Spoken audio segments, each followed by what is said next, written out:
Նոյանտապանում հյուրընկալել է միջազգային եւ անվտանգության հարցերի հայկական ինստիտուտի փորձագետ, քաղաքագետ Դավիթ Ստեփանյանին։ Պարոն Ստեփանյան, շնորհակալ եմ հրավերն ընդունելու համար։ Շնորհակալ եմ, որ հրավիրեցիք։ Ընտրություններին հաշված օրեր են մնացել եւ մենք տեսնում ենք, թե ինչպես է ուժգնանում այդ ուժգնանում են սպառնալիքները, հատկապես մեր դարավոր բարեկամ երկրից։ Ես ուզում եմ մեր հարցազրույցի տրամաբանությունը հետեւյալ կերպ անցկացնենք, ներկայացնենք, թե ինչու մեր հայ ընտրողը չպետք է վախենա այն սպառնալիքներից, որոնք արդեն նաեւ կոնկրետ տեսք են ստացել սահմանափակումների տեսքով։ Հիմա մենք ինչ պետք է ասենք, որքանով են վախենալու այդ սահմանափակումները։ Պետք է արդյոք դրանցով կաշկանդվել եւ գնալ ընտրությունների։ Շատերը վիճում են ինձ հետ, երբ ես այս թեզը հնչեցնում եմ, բայց մենք դարերով վախեցել ենք։ Դարերով մեր մեջ սերմանել են վախեր, այդ վախերը եկել են դրսից, այդ վախերը արատավորվել են եւ ամրապնդվել են ներսից, քաղաքական ուժերի կողմից, միշտ այդպես է եղել։ Եվ միշտ այդ վախերի արդյունքում, ժամանակին, երբ մենք ժողովրդավարական երկիր չէինք, որոշումներ էին կայացվում իշխանությունների կողմից վախի դրդմամբ։ Հետագայում այդ որոշումները կայացնում էին իշխանությունները, որոնք ընտրվում էին կամ չէին ընտրվում ժողովրդի կողմից, նորից վախից ելնելով։ Ինչին է դա բերել։ Դա բերել է պայմանական եմ ասում, որ այն մեծ հայքը, այն Հայաստանը, մեծ Հայաստանը, որի մասին այդքան շատ են մեզ հիմա հիշեցնում ռուսները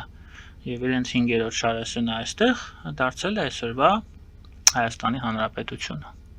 Վերջին կորուստը ունեցել ենք 20-ից 23 թվականին, բոլորս գիտենք, երբ մեր հայրենիքի մի մասը մեզ համար կորուսյալ դարձավ։ Դա եղել է վախերի ուղիղ հետևանք։ Եվ այդ վախերի դրդմամբ եւ վախերի միջավայրում կայացվող սխալ որոշումների հետևանքով։ Հենց դրա համար այս անգամ մեր ժողովուրդը, մեր հասարակությունը, իսկ որոշում կայացնողը այս անգամ միայն եւ միայն ժողովուրդն է։ Մենք ենք, ընտրողները։ Մենք չպետք է վախենանք։ Մեր որոշումը պետք է լինի հաշվարկած, պրագմատիկ, հայրենասիրությամբ օժտված եւ այնտեղ վախը չպետք է տեղ գտնի։ Եթե այնտեղ վախը տեղ գտավ, այդ որոշումը լինելու է սխալ, որովհետեւ այդ բոլոր քաղաքական ուժերը եւ նրանց ետևում կանգնած մեր թշնամիները դրսից ցանկանում են սերմանել մեր մեջ վախ մեկ պատճառով, որպեսզի մենք կատարենք սխալ որոշում։ Պարոն Ստեփանյան, վախերից կաշկանդվել պետք չէ, եթե դրանք միայն հայտարարությունների մակարդակով են, այսինքն երբ մեզ վախեցնում են միայն հայտարարություններով, դա մեկ բան է, երբ որ ասում են կոնկրետ գործողությունների, դա լրիվ այլ բան է։ Հիմա փորձենք հասկանալ այն սահմանափակումները, որոնք մտցրել են, սրանք արդյոք հունիսի 7-ից հետո պահպանվելու են։ Շատերն ասում են, որ մինչև ընտրությունները մտցվում են, որպեսզի ազդեն հայ ընտրողի քվեարկության վրա, բայց հունիսի 7-ից հետո, եթե ընտրություններ անցկացվեն եւ ոչ ոք այդ արդյունքները չվիճարկի, Ռուսաստանը ստիպված է լինելու հաշվի նստել եւ աստիճանաբար հանել նույն այդ սահմանափակումները։ Այս առումով վախենալ այդ տնտեսական իրականությունը ինչպես միշտ մեջտեղում է։ Այն, որ հիմա Ռուսաստանը օգտագործում է ձեռքի տակ եղած տնտեսական լծակները, որպեսզի մեզ վախեցնի եւ ստիպի կայացնել սխալ որոշում, դա միանշանակ ունի նախընտրական տրամաբանություն։ Սա երկրորդ կարծիք չկա, բայց դա չի նշանակում, որ հունիսի 8-ից հետո Ռուսաստանը այդ լծակները չի կիրառելու։ Հունիսի 8-ից հետո լինելու է Նիկոլ Փաշինյան, Վլադիմիր Պուտին հանդիպում, որի ժամանակ ամեն ինչ որոշվելու է։ Եվ այդ ժամանակ, ես չեմ երբ հալիդելու, կարող է 3 օրից լինի, կարող է 1 ամսից լինի։ Այդ բոլոր պատժամիջոցները դրվելու են սեղանին եւ մեզ առաջարկ է արվելու։ Ինչ եք ասում։ Ատոմակայանը Ռոսատոմը կառուցում է, թե ոչ։ Այդ Եվրամիություն, բան, այդ ամբողջը դա շղարշ է։ Հասկանում եք, դա շղարշ է, դա Ռուսաստանի այսօրվա մտավախություններում երևի 10-րդ տեղում է գտնվում։ Ատոմակայան, ով է կառուցելու։ Ամերիկացիները թե ռուսները։ Թրիպ նախագիծը մեզ ինչ որ կերպ ներառելու է, ռուսների տեսանկյունն եմ ասում, ներառելու է այդ նախագծում, թե ոչ։ Սահմանի դելիմիտացիա, դեմարկացիա Ադրբեջանի հետ։ Երկաթգիծ դուք կառուցում եք 3 նոր ճյուղ, որը կապելու է ձեզ Թուրքիայի եւ Ադրբեջանի հետ, Յուկաժեդեն Հարավկովկասյան երկաթուղին, ինչ դերակատարում է ստեղ ունենալու, մեր շահերը ոնց են պաշտպանվելու։ Եվ այլն, եւ այլն, եւ այլն։ Սա լուրջ հարցեր են, որոնք դրվելու են սեղանին եւ քննարկվելու են։ Ես չեմ կարծում, որ եթե Նիկոլ Փաշինյանը տեղի չտա եւ չհամաձայնվի ինչ որ Ռուսաստանի նկատմամբ զիջումներ անել որևէ այս հարցում առնվազն, ես չեմ կարծում, որ պատժամիջոցները միանգամից կչեղարկվեն։ Բայց ձեր ասածը նշանակում է, որ Նիկոլ Փաշինյանի վերընտրվելը միանշանակ է, այո։ Ես կարծում եմ, որ քաղաքացիական պայմանագիր կուսակցությունը ավարտելու է այս ընտրությունը առաջի տեղով։ Ես կարծում եմ, որ վարչապետին նշանակելու է այդ քաղաքական ուժը։ Այսպես պատասխանում ձեր հարցին։ Պարոն Ստեփանյան, քարոզարշավի ընթացքը փորձեն գնահատել։ Որքանով էր այն առողջ, որքանով էր այն բովանդակային, ծրագրային, այսինքն որքանով կողմնորոշիչ եղավ հայ ընտրողի համար, հատկապես եթե հաշվի ենք առնում, որ տարբեր սոցիալական հարցումներով մենք ունենք 40-ից 50% չկողմնորոշված քաղաքացիներ։ Մենք էլի նույն բովանդակության մեջ էինք, ինչը որ գրեթե 1 տարի մենք կանգնել ենք նորից նույն փոცხի վրա։ Որևէ կողմնորոշիչ դերակատարում ձեր կողմից նշված չկողմնորոշված ընտրազանգվածի քաղաքացիների համար այս քարոզարշավը չի ունեցել եւ չի կարող ունենալ, որովհետեւ այն վերածվել է խեղկատակության բոլոր կողմերից։ Այդ փոխադարձ սպառնալիքները Ես փորձեցի բանավեճը դիտել հանրայինով 30 վայրկյան դիմացա եւ անջատեցի։ Սա դեստրուկտիվ, իր մեջ քաղաքականության տարջ պարունակող խոսք է, որտեղ առանձին, ես չեմ ուզում հիմա բոլորին այս պահին հավասարեցնեմ, մեկ հարթության վրա, կան առանձին քաղաքական ուժեր, որոնք փորձում են այդ կլոունադայի, քաղաքական կլոունադայի մեջ ներառեն քաղաքական տար, բայց նրանց ձայնը այդ ամբողջ կլոունների ոհմակի այդ չգիտեմ ինչպես են դրան ասում, հա, այդ երգի մեջ կորմա չի լսվում եւ լսվում է միայն ինչ որ ճվճվոց,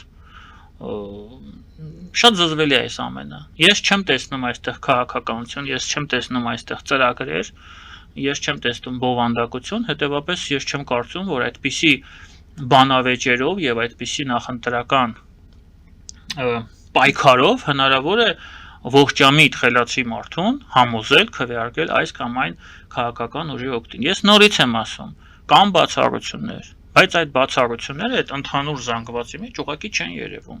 Եվ սա էլ մի առանձին ողբերգություն է, երբ մենք ունենք մեր երկրում քաղաքական ուժեր, որոնք փորձում են առաջ քաշել քաղաքական միտք եւ հստակ օրակարգ, բայց այդ ամենը չի երևում։ Չի երևում, որովհետեւ մեծամասնությունը քաղաքական կլոուններ են։ Իսկ այդ կլոունադան պահանջարկ ունի դրա համար են քաղաքական այդ գործիչները այդպիսի վարքագիծ։ Միանշանակ եւ դա մեր ողբերգությունն է որպես հանրություն։ Ազգ, որպես հանրություն։ Իրենք հիմար չեն, իրենք գիտեն ինչ են անում, իրենք զբաղվում են այդ կապիկությամբ, այդ կլոունադայով, որովհետև կարծում են, որ մեր շարքային ընտրողը թող որևէ մեկը ինձանից չնեղանա, հենց դրա սպառողն է։ Ընտրողը մեծամասնությունը ստանում է այն, ինչ ցանկանում է ստանալ։ Իրենք խաղում են, իրենք դերասաններ են։ Եվ այդ դերասանական խաղը միտված է մեր ժողովրդին հիմնական զանգվածին, հենց այդպես զանգվածին։ Իսկ չկողմնորոշվածները ինչպես եղել են չկողմնորոշված, այդպես էլ մնալու են։ Պարոն Ստեփանյան, Հայաստանի կարգավիճակի հարցը քննարկեցին ԵԱՏՄ-ում, այդ անդամպետությունների ղեկավարները հանդես եկան հայտարարությամբ, ի պատասխան Փաշինյանը արձագանքեց եւ ասաց, որ ԵՄ-ին անդամակցելու օրակարգ առաջիկայում չկա, այսինքն Հայաստանը այդպիսի խնդիր չունի։ Եվ մեկ անգամ չէ Փաշինյանը այդպիսի հայտարարություն արել, բազմիցս։ Նիկոլ Փաշինյանը ամբողջովին անկեղծ է։ Բայց ինչու չեն հավատում, պարոն Ստեփանյան, Մոսկվայում։ Հավատում են։ Բայց այդ հայտարարությունները ինչի մասին եթե հավատում են, ինչու են այսպես ասում շտապ եք, դուք պետք է կողմնորոշվեք։ Տեսեք, անհամատեղելի են կառույցները։ Ռուսների խնդիրը ոչ թե Հայաստանի ճանապարհն է դեպի Եվրամիություն, որովհետև մենք երբ հասնենք Եվրամիություն, եթե հասնենք, Պուտինը այդ ժամանակ ողջ չի լինելու։ Եվ այդ իշխանությունը ողջ չի լինելու։ Իսկ իրենց ընդհանրապես հետաքրքիր չէ, թե ինչ է լինելու Ռուսաստանի հետ կամ Հայաստանի հետ։ Պուտինից հետո, հա։ Բաններ չէ ասում, Լյուդովիկով 17-ներ ասում, եթե չեմ սխալվում, ինձանից հետո թեկուզ ջրհեղեղ լինի։ Հիմա նույն բանը է սա։ Իրենց դա հետաքրքիր չի։ Իրենց հետաքրքիր է ինչ է լինելու այսօր։ Որտեղից ենք մենք գազ ստանալու։ Հարավ Կովկասյան երկաթուղու ճակատագիրը ինչ է լինելու մոտակա տարիներին։ Նույնից եմ ասում, ատոմակայանով է կառուցելու։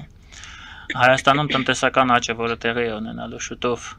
պայմանավորված ամերիկյան ներդրումներով IT ոլորտում եւ արհեստական բանականության ոլորտում, դա ինչի է բերելու, ինչ թռիչքաձև աճ կապողովի Հայաստանի տնտեսությանը եւ ինչպես դա կանոնադառնա Ռուսաստանի հարաբերությունների վրա։ Արդյոք վաղը չի լինելու մի իրավիճակ, երբ մենք մեր կամքով հրաժարվենք մեր ջերմուկը, լոլիկը կամ ելակը արտահանել իրենց երկիր։ Սա է իրենց ուզում։ Այսինքն կան շատ ավելի կարևոր հարցեր, որոնք այս պահին դրված են սեղանին, որոնց մասին ոչ մեկ չի խոսում։ Իդեպ գազի մասով, պարոն Ստեփանյան, մենք իսկապես այս պահին այլընտրանք չունենք, եթե թանկացնենք կամ չգիտեմ։ Մենք իսկապես ունենք այլընտրանքեր։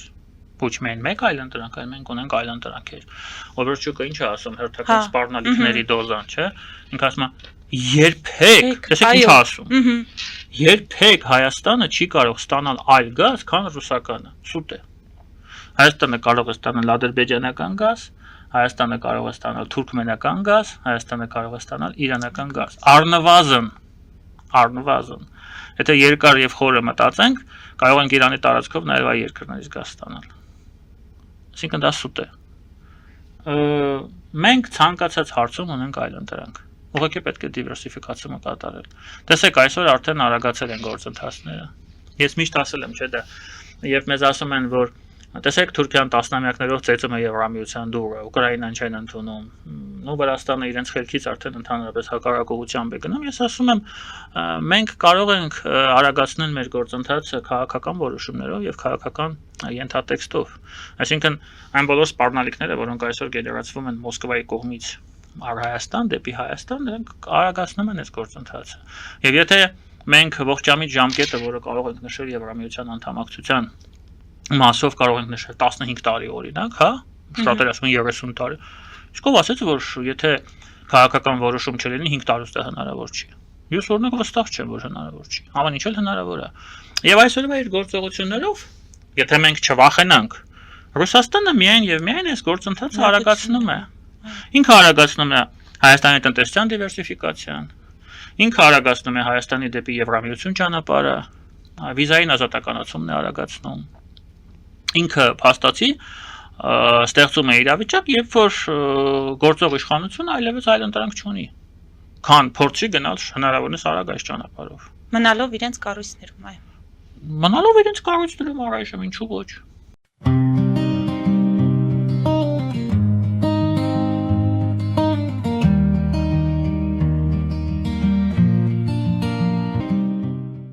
Ֆելիչե ժամանակակից ատամնաբուժական կլինիկա։ Այստեղ հարմարավետությունն ու խնամքն առաջնային են։ Այստեղ կիրառվում են ատամնաբուժական ամենաժամանակակից տեխնոլոգիաներ, ճշգրիտ ախտորոշում, արդյունավետ բուժում, նուրբ փորձառություն եւ անհատական մոտեցում։ Սկսած սովորական մանրուքներից մինչև առաջադեմ ընթացակարգեր, այստեղ դուք գտնվում եք բարձր որակավորում ունեցող եւ փորձառու ատամնաբուժական մասնագետների ձեռքերում։ Մեր բարեկամական եւ հյուրընկալ անձնակազմն այստեղ է յուրաքանչյուր այցը հաճելի դարձնելու համար։ Ֆելիչե, ձեր առողջ եւ ամենաերջանիկ շպիտը սկսվում է այստեղից։ Եկեք եւ բացահայտեք նորարարության փորձագիտության եւ կարեկցանքի կատարյալ համադրությունը։ Երևան Փոստը Գրանադա Հյուզում տեղեկացնում է։ Դրամական փոխանցումներ 1%-ով։ Օդանավով 1 փաունդը 2.99։ Նավով ուղարկեք 1 արկղ, երկրորդ արկղը անվճար։ Ավտոմեքենաների փոխադրում անհավատալի արժեքներով։ Ինչպես նաև կահույք եւ մեծ չափի բեռների փոխադրում։ Ջակփաթ հագուստի խանութը երկրորդ մասնաճյուղն է բացել Գլենդելի սրտում։ որտեղ կարող եք ձեռք բերել եվրոպական եւ ամերիկյան ընտիր հագուստեղեն, կոշկեղեն, աքսեսուարներ, պայուսակներ ամենահարմար արժեքներով։ Նաեւ կարող եք ցանկացած ապրանք պատվիրել եւ ձեռք բերել կարճ ժամանակում։ Jackpot-ի Glendale-ի հասցեն է 1135 North Pacific Avenue, հեռախոս 818 813 2252։ Jackpot հագուստի լավագույն կենտրոնը Glendale-ում։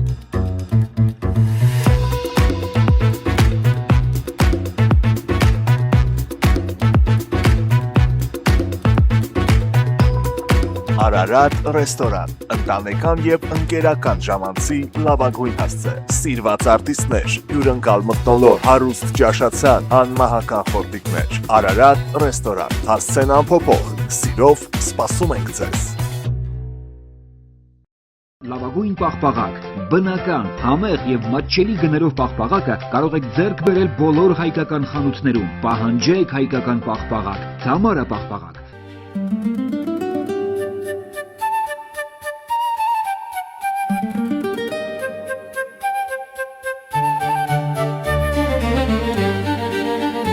Նոյան տապան տպարան, Նոյան տապան հրատարակչություն, շարվածքից մինչև տպագրում, զանգահարեք, գրեք, այցելեք, միասին պատրաստենք ձեր գիրքը, ամսագիրը կամ թերթը, որտեղ նշվելու է, տպագրված է Նոյան տապանում։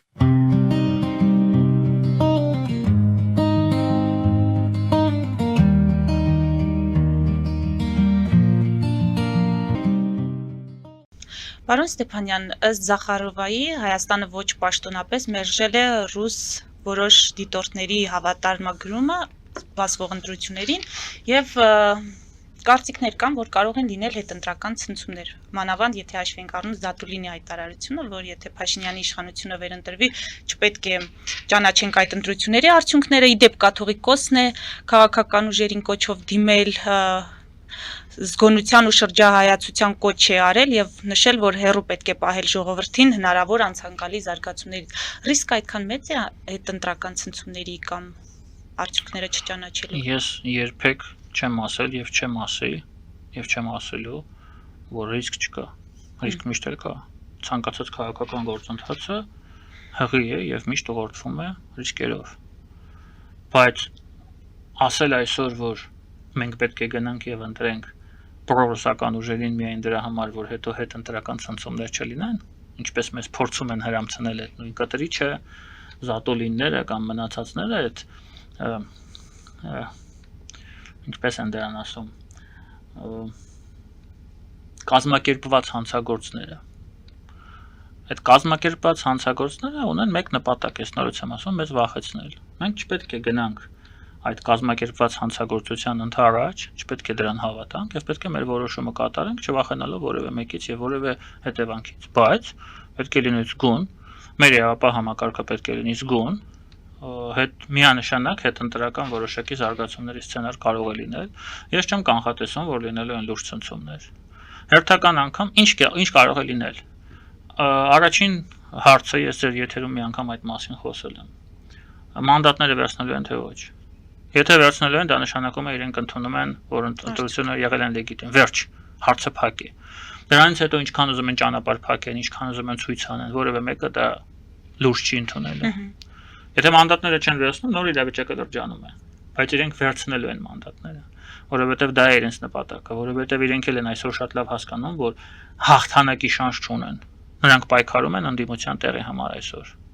Որքան էլ նրանք ասեն, որ իրենց նպատակը իշխանափոխությունն է։ Հետևաբար ես չեմ կարծում, որ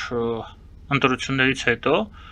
փողով կլինի դա, թե վախեր գեներացնելով, թե չգիտեմ ինչեր անելով, իրենք կարող են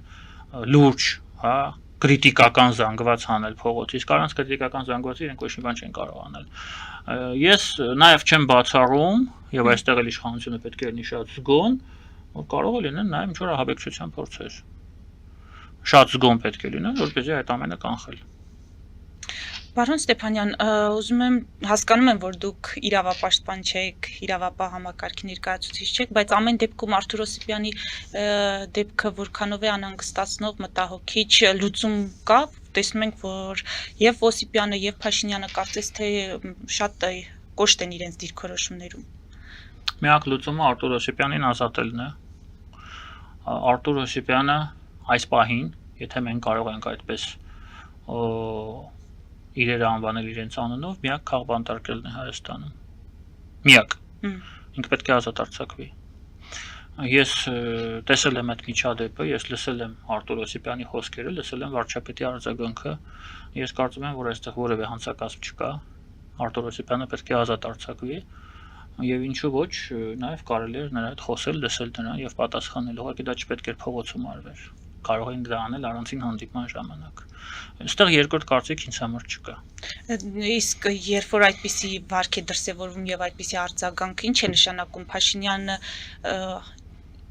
Փաշինյանը ինչու չի հասկանում, որ սա այդ դեպքը չէ, այսինքն այն մեղադրանքով, որով կալանավորել են Հոսիպյանին, այդքան էլ արդարացի չէ։ Եկեք այսպես Մարդ, որը անցել է բազմաթիվ նման process-ների միջով, իր համար հասկանալի չէ այդ ամենը։ Ես շատ լավ հասկանում եմ եւ գիտակցում եմ քաղաքական տրամաբանությունը կատարվածի, բայց ես չեմ կարծում, որ հիմա նախընտրական շրջանում ճիշտ կլինի, որ ես այդ մասին խոսեմ։ Եկեք ես այսքանով սահմանափակվեմ, բայց այն, որ Արտուր Հոսիպյանը պետք է ազատ արձակվի, ինձ համար այստեղ սա միանշանակ է։ Շատ լավ։ Պարոն Ստեփանյան, ուզում եմ անպայման նաև անդրադառնանք ԱՄՆ-ի ուղիղ աջակցությանը Փաշինյանին։ Թրամփի մակարդակով առնվազն, եթե դրանից առաջ հիշենք, նաև Վենսն է աջակցող հայտարարություն արել։ Ռուբիոն այո, պետքարտուղար։ Հիմա սա ավելի շատ օգնելու է մեր երկրի շահերից է բխում, թե ինչպես կգնահատեք, կբնութագրեք։ Մեր երկրի շահերից է բխում, որպեսզի այն օրակարգերը, որոնք ձևավորվել են վերջին տարիներին Հայաստանի եւ ԱՄՆ-ի մեջ, դառնան իրականություն։ Այստեղ երկրորդ կարծիք չի կարող լինել։ Եթե այդ օրակարգը կարող է իրականություն դարձնել միայն իշխանությունը, որը ղեկավարում է Նիկոլ Փաշինյանը, ուրեմն դա պետք է լինի այդպես։ Ես միայն ողջունում եմ այդ աջակցությունը, որովհետև դա բխում է Հայաստանի Հանրապետության շահերից։ Ինձ համար այլ հարց չկա այստեղ։ Դա միջամտություն չէ, չգնահատել միջամտություն։ Գնահատական հնչեցնելը չեմ կարծում, որ միջամտություն է։ Միջամտությունը, եթե նրանք ասեն, գիտեք ինչ կա, այ եթե Փաշինյանը չընտրվի, մենք թրիպը կչեղարկենք, մենք բոլոր նախագծերը, ինչեր պրոստներ ինչպես են ասում։ Եկեք համեմատենք հռետորաբանությունը։ Ես կարծում եմ, որ չի կարելի ընդհանրապես, դա ոչ կոռեկտ է համեմատել։ Ամերիկան խառնվում է, Ռուսաստանը խառնվում է, ոչ չի խառնվում։ Իրենք ասում են, մենք կողմ ենք, որ Նիկոլ Փաշինյանը մնա իշխանության, որովհետև մեր բոլոր նախագծերը, որը մենք պլանավորել ենք, կարող են Հայաստանում իրականություն դառնալ մեր Նիկոլ Փաշինյանի իշխանության օրոք, որովհետև այն մնացածը որ գան, այդ Վրաստանի օրինակը նայեք, փոքր են տալու սա։ Իրենք հասկանում են դա, իրենք հիմար չեն։ Իրենք ունեն արտաքին հետախուզություն, որը շատ լավ է աշխատում։ Լուծական կենտրոններ իրար։ Ամեն ինչ, ինչ որ մենք չունենք։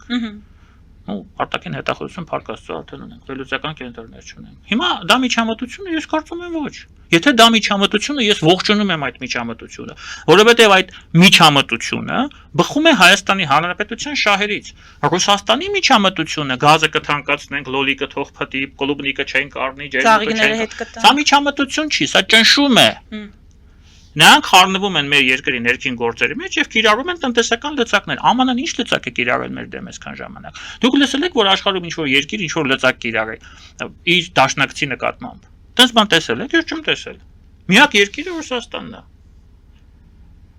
Հետևաբար չի կարելի այդ երկու գործընթացը համեմատել։ Ես նորից եմ ասում, քանի ԱՄՆ-ի գործողությունները բխում են Հայաստանի Հանրապետության շահերից, ես ողջունում եմ դա։ Ռուսաստանի պահվածքը ինքը ուղակի ոնց ասեմ, որ ճիշտ հնչի, այստեղ քաղաքական մակարդակ չկա։ Դա շատ էժանագին պահվածք է։ Այսպիսի էժանագին պահվածքով Ռուսաստանը կկորցնի իր վերջին դաշնակիցներին։ Բելարուսն էլ է շուտով կորցնելու։ Մի օր այդ Լուկաշենկոն, որ մի բան իր հետ պատահի, ոչ մեկս էլ հավերժ չենք։ Բելարուսը դառնալու է Եվրոպայի մաս։ Նրանք դուրս են գալու Բելարուսից, առանց պատերազմի։ Հայաստանի մասին ես կարծում եմ տեղի ունեցողը մեզ համար հերթական զանգն է, ահազանգն է, որ մենք պետք է հնարավորինս շուտ փորձենք Ռուսաստանի հետ մեր բոլոր կապերը հասցնել մինիմումի։ Ռուսաստանը պետք է Հայաստանում լինի ներկայացված, դա անհրաժեշտություն է։ Միայն այն համատեքստում, որ Ռուսաստանը պետք է լինի Հայաստանի դիվերսիֆիկացման քաղաքականության մեկ տարրը։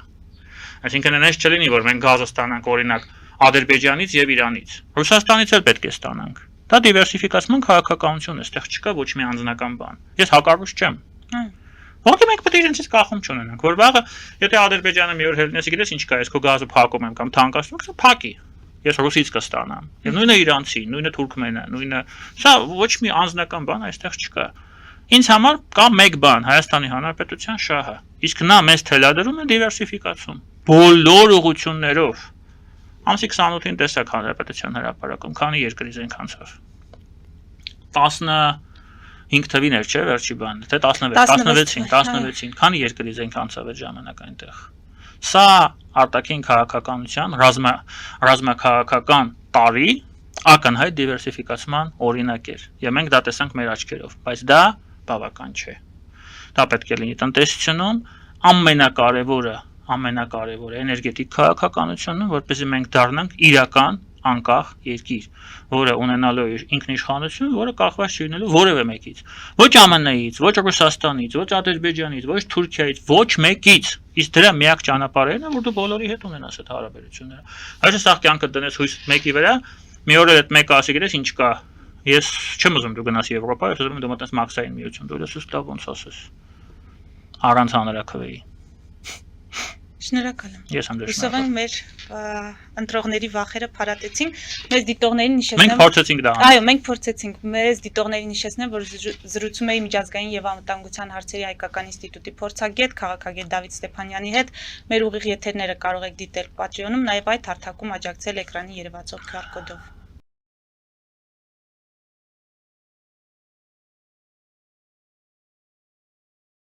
Thank you.